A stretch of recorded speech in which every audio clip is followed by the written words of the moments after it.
atas. Tetapi kita bisa menguasai itu. Namanya terjemahan itu alat bantu. Jangan kemudian sudah dibantu kok kita sifatnya memutlakan alat bantu, kan tidak bijak gitu loh. Ya, oke, sudah Pak ya. Gini, Bapak katakan Allah Bapa, firman adalah ada dalam diri Allah Bapa. Nah, terus dalam Yohanes 1, Allah yang mana? Allah Bapa atau bukan? Itu aja pertanyaan saya.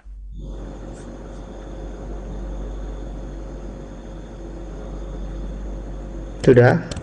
Sudah. Itu pertanyaan saya bilang. Tadi kan sudah saya jawab dari awal ya.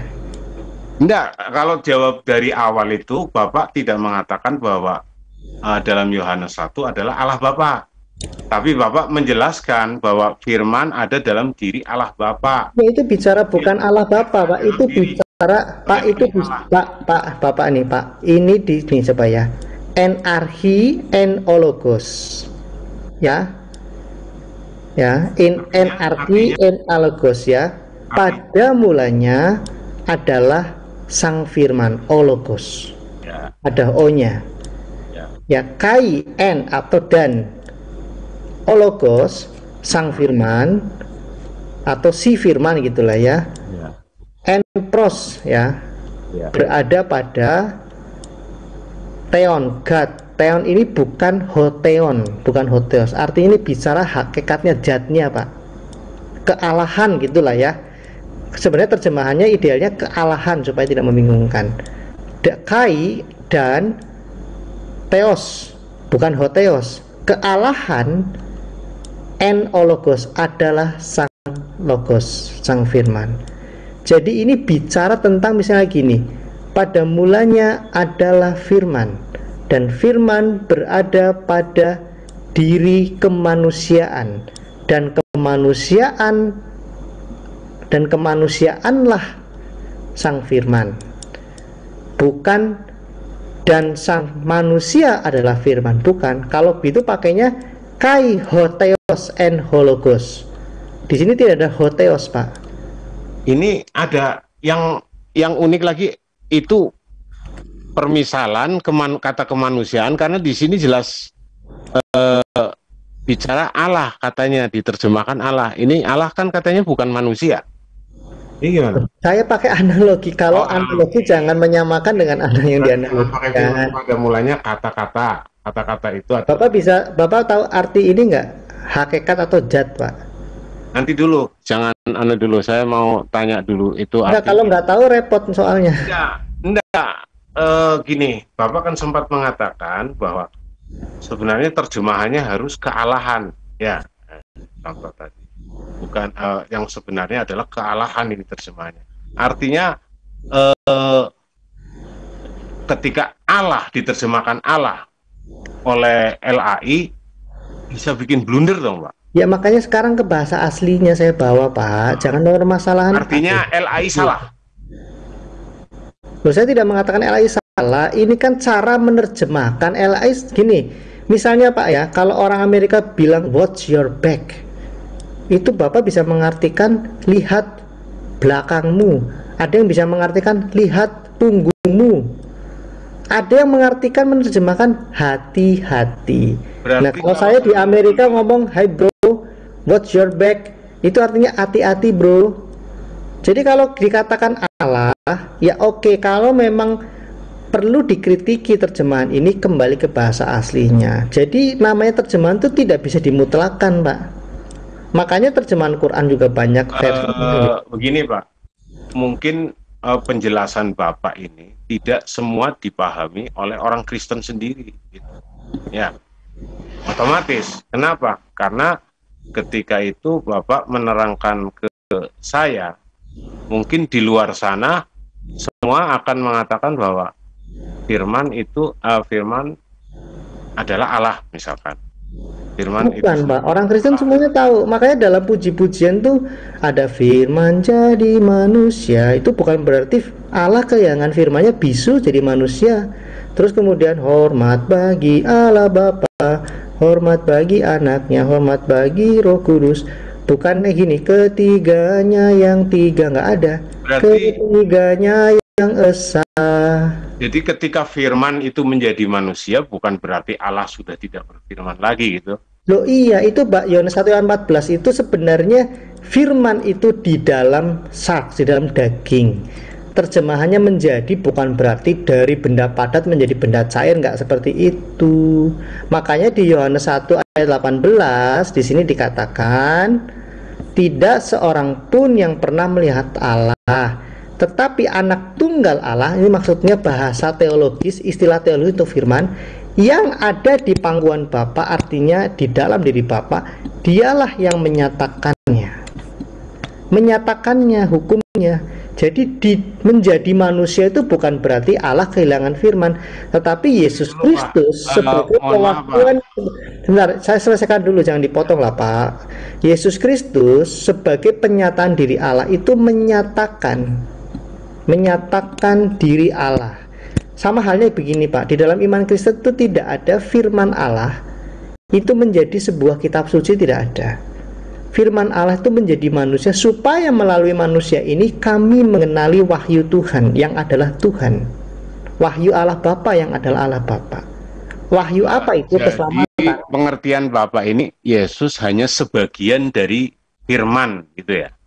Karena firman itu sebenarnya masih ada gitu kan. Oh iya. Pak, yang menyamakan Yesus dengan Allah Bapa itu bid'ah, Pak. Itu tadi bid'ah modalisme oleh Tertullianus Bapak Gereja sudah dilawan melalui tulisan apologetika namanya Against Praxeas. Yesus itu bukan Allah Bapa. Yesus Kristus kemanusiaannya berawal. Yesus Allah bukan, Pak? Bukan manusia, Pak. Yesus, yang Allah itu pewahyuan dalam diri Yesus. Inilah kalau orang-orang Kristen tidak paham pewahyuan, terutama apologet, orang jemaat awam aja paham, cuma apologet yang suka kepedean akhirnya salah menjelaskan tentang Yesus Kristus. Jadi perisai iman itu salah, Pak ya? Siapa perisai iman ya? Perisai iman yang segitiga itu loh, Allah di tengah-tengah, terus ini Yesus, ini Bapak, terus ini Roh Kudus. Coba Bapak ketik itu. Oh iya, Allah di tengah-tengah itu kan hakikatnya, zatnya, Pak. Berarti di sana kan Yesus adalah Allah, Roh Kudus adalah Allah, terus Bapak adalah Allah. Iya, ini di situ tidak dikatakan Yesus, Pak. Di situ dikatakan Son. Giliran tutup, Kak. Ya, silakan. Itu bukan Yesus, itu Son, maksudnya anak tunggal firman. Perisai. Son itu bukan Yesus? Bukan, Pak. Kalau anak Allah itu setan juga anak Allah, Pak. Oh, setan anak Allah juga. Lu malaikat tuh anak Allah juga. Karena diciptakan melalui nafas Allah langsung. Setan itu kan malaikat yang buruk. Hanya ada dua makhluk yang diciptakan melalui nafas Allah dan disebut anak Allah, malaikat dan manusia. Tetapi anak tunggal Allah, nah itu beda. Ini sebab saya pernah dengar ada mengatakan itu perisai iman namanya. Saya nggak pernah lihat perisai iman. Allah, Yesus, Roh Kudus tuh ngawur sekali. Yesus kan manusia. Bentar Pak ya, sorry. Ini ada aneh. Enggak, saya bantu aja kalau nyari kayak gitu cepet saya. Ini. Dan ini saya dapatnya yang bahasa Inggris semua, maksud saya yang Allah, maksudnya yang ada Allahnya gitu, yang sudah diterjemahkan. Nah ini dia tunggal. Ini Pak ya, gambar biar gede ya, tak gambar.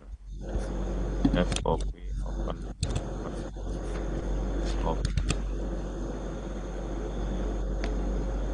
Ini Kak anak.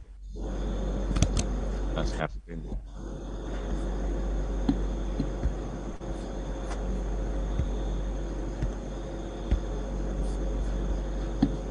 Kompasian Allah Tritunggal. Nah ini jelaskan.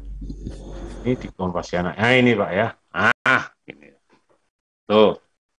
Ini Pak, silakan lihat Pak. Ini kebetulan ditulis di Kompasiana Pak ya.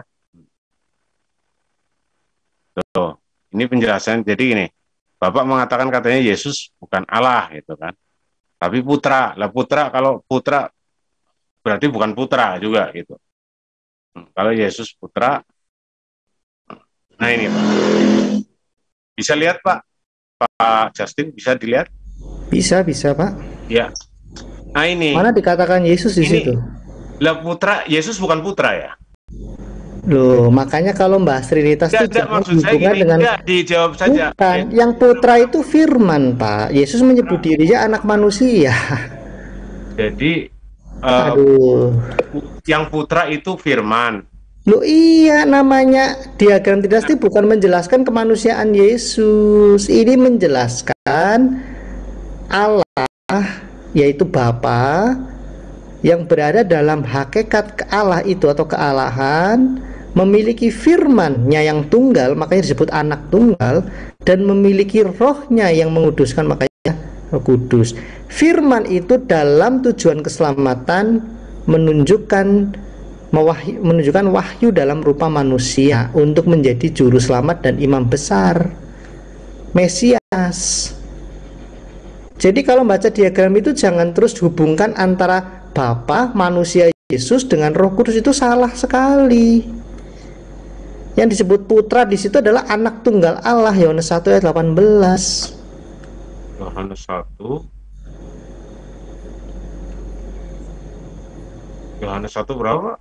Ayat 18, Pak. Tadi saya udah tunjukkan ke Bapak. Mungkin Bapak nggak konsentrasi tadi. Yohanes 1 ya, biar kita ya, sobat. Biar lebih yakin gitu. Yohanes 1 ayat 18.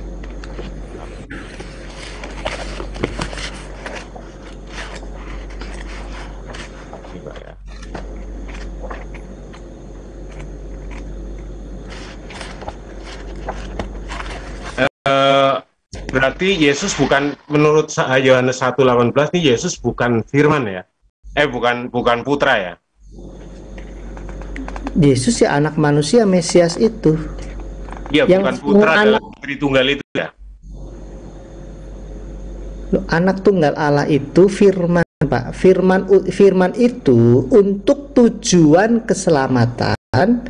Firman yang tidak bisa dilihat. Bapak perhatikan kata-kata saya dong. Bapak nggak sabaran orangnya sih. Ini lebih praktis, artinya gini. Bapak coba gini Pak, belajar gini. Saya orangnya nggak bisa, Pak. Saya orangnya nggak bisa nyerocos. Bapak dengarkan. Saya juga tahu kapan.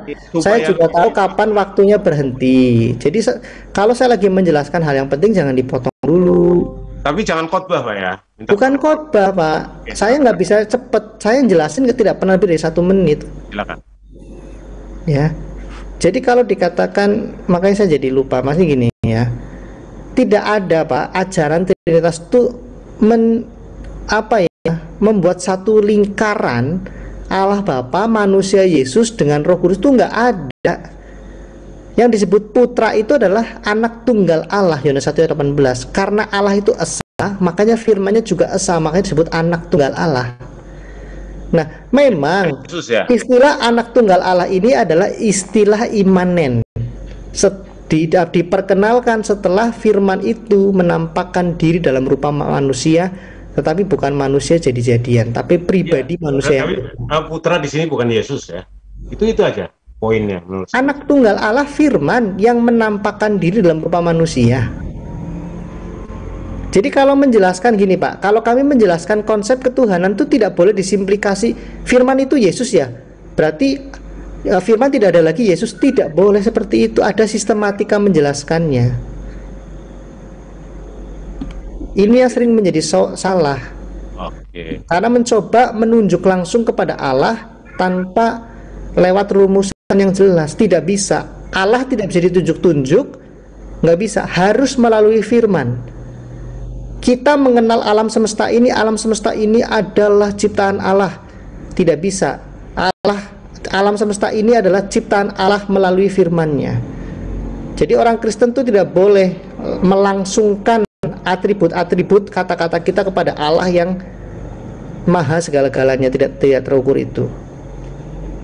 Jadi inti dari Trinitas itu menjaga kekudusan Allah yang transenden. Nah, ini yang seringkali teman-teman Yohanes itu salah memahami ketika menyederhanakan penjelasan tentang Allah, sehingga terjebak mereka ketika ditanya, berarti yang disalib adalah Bapa? Iya. Berarti manusia Yesus Kristus itu kekal? Iya. Sebelum jadi bayi Yesus sudah ada di surga? Iya. Kan ngawur, karena tidak melalui rumusan. Rumusan ini yang sudah diwahyukan kepada manusia. Kalau menjelaskan tentang saya nih, Allah misalnya gitu ya, harus lewat firman. Karena kamu tidak bisa menyamakan saya dengan apapun. Makanya ketika dikatakan putra, iya, putra itu adalah anak tunggal Allah yang kita kenal di dalam pribadi manusia Yesus Kristus. Jadi ketika kita melihat Yesus Kristus, kita melihat firman Allah itu. Melalui melihat firman Allah, kita melihat wahyu Allah. Jadi sistematikanya seperti itu, supaya nggak menyalahi. Tapi kalau langsung dibypass, oh berarti Yesus adalah Allah, ya sudah, bubar jalan. Nggak bisa. Putra, nah gini, korelasikan ulang Pak, putra, antara putra dengan Yesus. Artinya apakah Yesus itu hanya bagian dari putra atau bagian dari firman? Misalkan gini, ini firman ini sebuah lingkaran ya. Kemudian ada lingkaran kecil, katakan ini Yesus. Nah, ini firman-firman yang lain yang besar. Kira-kira gimana? Atau gimana lah cara penjelasan korelasinya menurut Bapak gitu? Nah, saya seneng nih, Pak Agus sudah mulai ada connection ini. Ya, saya sebenarnya connect dari tadi, akan tetapi ini perlu dijelaskan ulang. Itu yang saya tangkap saja, makanya saya bilang apakah gambaran ini sebuah lingkaran namanya firman, putra. Firman sama dengan putra. Tetapi Yesus adalah lingkaran kecil yang ada di dalam lingkaran besar itu, yaitu firman gitu. Artinya dia adalah bagian dari firman, bukan firman secara keseluruhan gitu. Ya, jadi gini Pak, firman itu yang berada di dalam zat Allah atau hakikat Allah itu tidak bisa dilihat, diraba, didengarkan oleh manusia. Tapi bagaimana firman itu dulu bisa menyatakan sesuatu tentang Allah Bapa, misalnya menyatakan pekerjaannya, kadang ada menyatakan pesan. Nah, Allah Bapa tidak pernah menyatakan dirinya secara absolut kepada umat manusia atau dunia ini, karena manusia itu ciptaan, sedangkan Allah Bapa pencipta transenden. Nah, Allah Bapa selalu menyatakan segala sesuatu melalui firman-Nya. Nah, firman ini dulu juga bisa bertemu langsung dengan manusia, tetapi dalam wujud yang manusia bisa kenali Pak. Nyala api, awan kemuliaan, bunyi guruh, segala macam, ada suara seperti suara manusia. Itu adalah penyataan firman itu yang menyatakan sesuatu dari Bapa. Nah, bahkan seringkali bertemu dengan Musa dalam rupa manusia. Tetapi ini pribadi manusia yang sementara, penampakan sementara atau teofani. Nah, Allah juga berfirman, menyatakan sesuatu lewat perantara manusia, misalnya nabi, hakim, imam, raja. Allah juga menyatakan sesuatu lewat malaikat, Pak. Nah, untuk tujuan keselamatan dalam proses penebusan, Allah mewahyukan firman-Nya. Nah, Allah mewahyukan wahyunya melalui firman-Nya dalam pribadi manusia, yaitu Yesus Kristus. Di dalam pribadi manusia ini melekat langsung firman Allah itu, tidak hilang. Kalau tadi kan firman menciptakan sesuatu, kalau ini firman melekat dalam diri manusia. Manusia itu pribadi. Yesus memiliki tubuh manusia, jiwa manusia, roh manusia. Ibrani 2 ayat 17. Bahkan sekarang dia masih manusia, raja kami. Ibrani 4 ayat 15. Dia imam besar agung yang merasakan kelemahan kami. Nah, jadi di dalam diri Yesus Kristus melekat zat dari Allah, yaitu firman. Seperti halnya stempel ya, ketika Bapak menstempel sesuatu, stempelnya ada di dalam tangan Bapak, tetapi gambaran stempel itu ada di dalam kertas. Nah, gambaran dari Allah itu ada di dalam diri Yesus, tetapi gambaran yang dibatasi. Kita bisa melihat kasih Allah melalui diri Yesus. Jadi di dalam diri Yesus ada kodrat kemanusiaan. Ya, itu ada ayatnya. Tetapi ada kodrat keilahian. Misalnya saya punya anak, misalnya saya punya farm nainggolan, maaf yang punya farm nainggolan ini contoh. Saya akan anak saya sebelum dilahirkan sudah memiliki hakikat kenainggolannya, atau jangan nanggalan kejastinannya. Ketika anak saya dilahirkan, hakikat kejastinannya yang ada dalam diri saya juga ada di dalam diri anak saya. Demikian juga Yesus Kristus. Sebelum dia menjadi sebelum manusia Yesus Kristus ada, hakikat kefirmanannya sudah ada dalam diri Bapa. Ketika firman ini diturunkan kepada umat manusia, kita bisa melihat kemelekatan hakikat kefirmanan ini dalam pribadi manusia. Jadi Yesus Kristus adalah satu-satunya manusia yang memiliki kodrat ganda. Kodrat sebagai manusia sejati, tetapi juga kodrat keilahian dalam hal firman. Yohanes 1 ayat 1 disebut firman hidup yang bisa diraba, bisa didengar, ya, bisa disentuh, bisa dilihat dengan mata. Jadi di dalam iman Kristen, firman Allah itu tidak pernah menjadi kitab suci, tetapi menjadi pribadi manusia. Sehingga melalui manusia ini kami bisa melihat wahyu dari Allah, yaitu tentang penebusan dan tentang pembebasan manusia dari kutuk dosa. Itu Pak. Oke. Saya rasa kalau firman menjadi kitab suci itu enggak ada Pak. Di mana-mana enggak ada. Tapi kalau tertulis di dalam kitab suci itu ada, gitu. Tertulis karena supaya setuju. Tertulis. Kalau jadi orang-orang yang salah kalau mengatakan bahwa firman itu menjadi kitab suci. Firman tertulis di dalam kitab suci. Ya, betul Pak. Terima kasih atas koreksinya. Sebab kalau Bapak mengatakan firman dianggap bahwa firman kemudian menjadi kitab suci, lah perjanjian lama itu kan apa bukan firman? Itu perjanjian lama. Kitab perjanjian lama itu apa bukan firman, kan belum jadi manusia, kata Bapak. Nah, kitab suci kami itu tulisan manusia Pak. Tulisan manusia. Karangan. Iya, karangan manusia.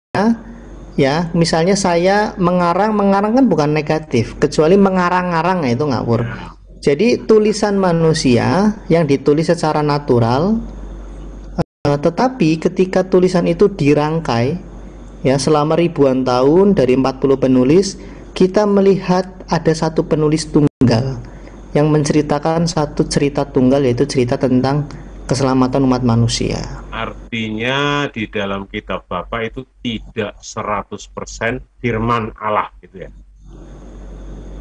Tidak ada. Jadi gini Pak, tulisan manusia yang apa adanya menulis sesuatu menurut pemikiran dia saat itu. Tetapi kami yakini itu dipakai oleh Tuhan untuk menyingkapkan sesuatu. Misalnya Musa itu mungkin tidak sedang membuat satu kitab suci. Musa menulis 5 kitab itu mungkin sekedar untuk menjelaskan sejarah kemanusiaan dan nenek moyang. Tidak ada Musa mendogmatika, mendoktrin, tidak. Terus kemudian Yesaya mungkin menulis dalam kesejarahan. Bahkan seperti Daud menulis kitab puji-pujian, syair dan puisi.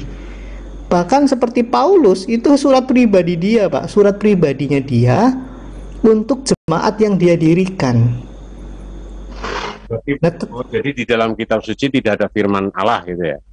Mengutip perkataan Allah, iya, misalnya Yesaya mendapat penglihatan, dia menuliskan kutipan perkataan Allah, tetapi bukan, hei Yesaya, ini saya taruh kitab suci di dalam pikiranmu dan kamu tuliskan dalam lembaran-lembaran, nggak ada seperti itu. Berarti ketika tadi di Kejadian berfirmanlah Allah, jadilah terang. Maka terang itu jadi. Itu bukan firman Allah, tapi mengutip perkataan Allah saja gitu. Bahkan mengutip perkataan Adam, karena yang menceritakan kepada Musa itu kan Adam. Iya, itu kan manusia ya. Nah, mengutip perkataan setan pun ada gitu kan. Iya, betul, Pak. Iya. Enggak, maksud saya gini. Jadi kitab Bapak ini bukan firman Allah, tetapi yang ada mengutip perkataan Allah gitu kan. Yang Bapak ini hanya penegasan saya, jangan-jangan apa yang Bapak omongkan saya salah tangkap. Jadi saya tegaskan ulang. Kalau ternyata penangkapan itu salah, Bapak bilang, oh salah, maksudnya begini misalkan. Iya, kurang tepat, bukan salah. Ya, yang tepatnya gimana menurut Bapak? Ya, ini saya harus memparalelkan. Jadi karena sudah terjadi semacam ambiguitas, karena ada dua pemahaman yang berbeda. Kalau di dalam Islam, mungkin firman Allah itu kan sudah ditulis oleh Allah di Lauh Mahfuz, kemudian diberikan pada Jibril, kemudian disampaikan kepada Nabi Muhammad, ada di dalam hatinya, diingat, dihafalkan, kemudian dituliskan gitu ya. Jadi intinya kata-kata yang ada di Al-Quran itu ya kata-kata a, i, u, e, o, selamat pagi, selamat sorenya dari Allah misalnya ya. Ini misalnya. Nah, kalau di tempat kami tidak, Pak. Ya. Jadi Alkitab itu buku natural, buku yang manusia tulis. Tetapi setelah selama ribuan tahun dikumpulkan, kami yakini penulisan itu digunakan. Nah, kata digunakan penting. Digunakan dan mungkin dari sononya sudah diilhami oleh Allah untuk mengungkapkan sesuatu. Makanya kalau kita membaca kitab Yesaya itu bisa diartikan secara harafiah, oh Yesaya sedang menulis tentang bangsa Israel dijajah. Bisa saja, tetapi kalau kita melihat makna supranatural di dalamnya, kita bisa melihat wahyu Tuhan. Bagaimana bangsa Israel sudah diingatkan, tetapi menolak taat. Nah, akhirnya dihukum. Tetapi hukuman Allah tidak lebih besar dari kasih-Nya. Ada pemulihan. Nah, ini bagaimana kami melihat pewahyuan Allah di dalam cerita-cerita Alkitab itu. Bahkan sampai ke kitab-kitab puisi pun kami bisa melihat penyataan-penyataan ilahi di dalamnya. Dan ini tidak bisa didapatkan instan. Ini harus berjalan dengan waktu. Makanya seperti Yesaya, seorang nabi, dia pun harus digergaji oleh Yesaya atau Yeremia, digergaji oleh bangsanya sendiri.